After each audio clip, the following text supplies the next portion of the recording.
colega, temos um número elevado de tropas russas, acima de 100 mil na fronteira com a Ucrânia atualmente. Sabe qual é o tamanho do exército brasileiro? Olha, depende. O exército brasileiro é significativamente menor do que o exército russo.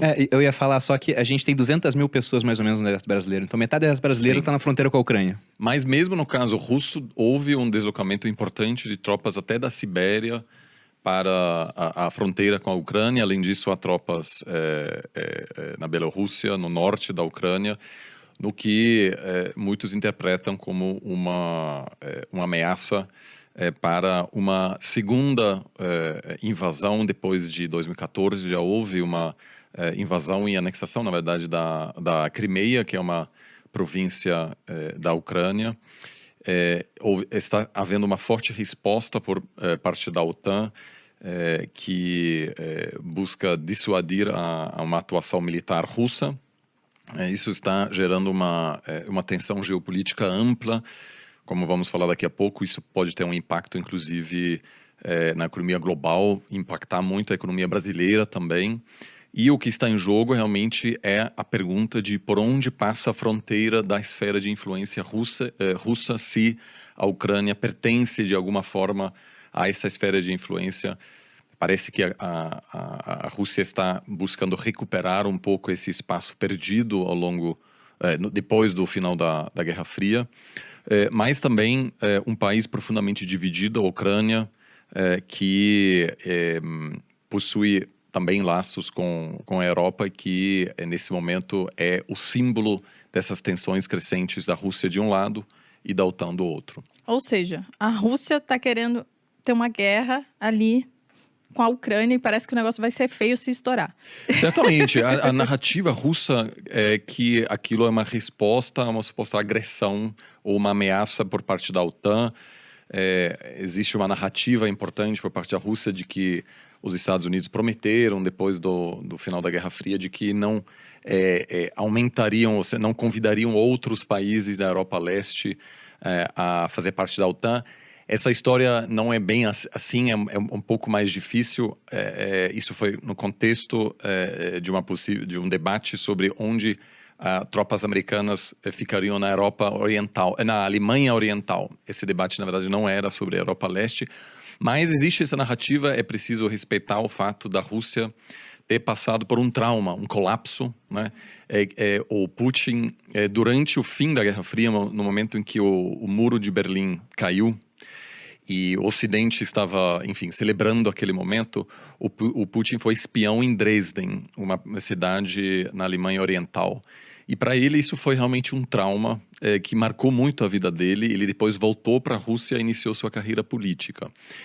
Mas para ele, claramente, é preciso reverter essa transição da Rússia de uma potência global para um país profundamente fragilizado, sem capacidade de se projetar. E o que a gente está vendo agora, no fundo, é uma tentativa de resgatar esse espaço perdido. Na sua opinião, Reni?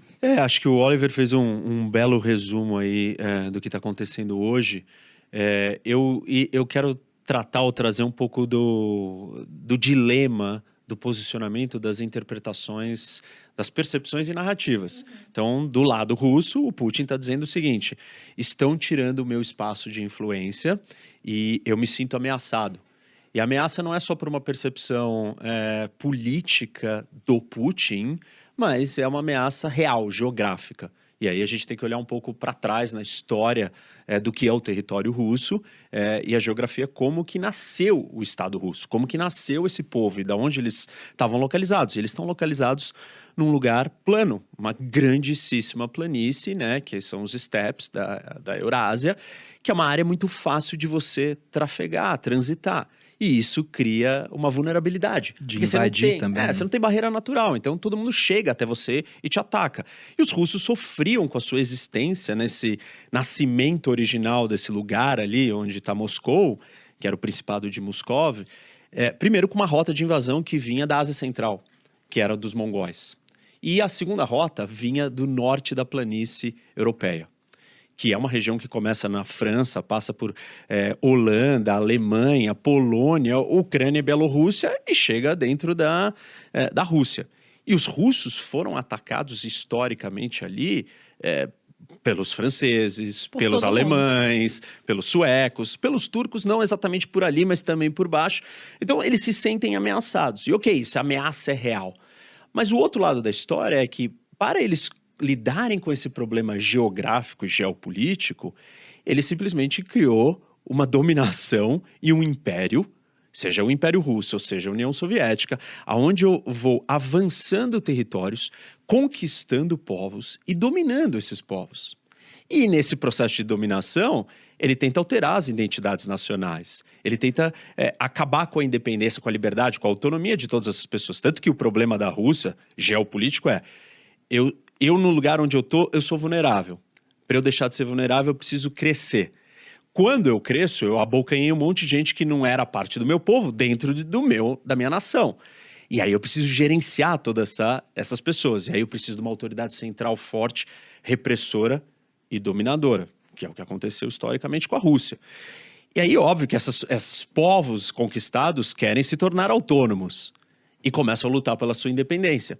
E é isso que acontece. E aí ele começa a se fragmentar. Só que quando ele começa a ficar pequeno de novo, Ele parte Tem para que crescer. expansão. porque ele fica se sentindo vulnerável, porque as rotas de acesso até ele estão muito fáceis. E tudo que ele não quer, como o Oliver colocou, é que a Ucrânia vire uma base do seu rival ou do seu inimigo.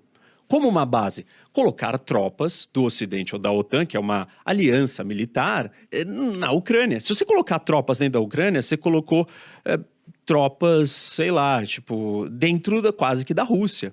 Não dá tempo para reagir. Então, ele não vai negociar e ele não vai aceitar perder esse território. Esse é o ponto-chave para ele. Agora, qual que é a narrativa do outro lado, do Ocidente e da OTAN? É simplesmente assim... Bom, nós estamos cercando o Putin porque nós estamos trazendo todo mundo para o nosso lado? De certa maneira, sim. Mas se você não fizer isso, o que acontece? Ele expande e ele cerca. Ele nos cerca, como ele fez. Quando? Na União Soviética. E aí o Ocidente tem um problema, porque o projeto de cercar do Ocidente não é igual ao dele. O dele é um projeto de ocupação, dominação, ditatorial, imperialista. E o do Ocidente olha, você tem que ser uma democracia, se juntem ao nosso projeto europeu democrático, temos uma aliança democrática.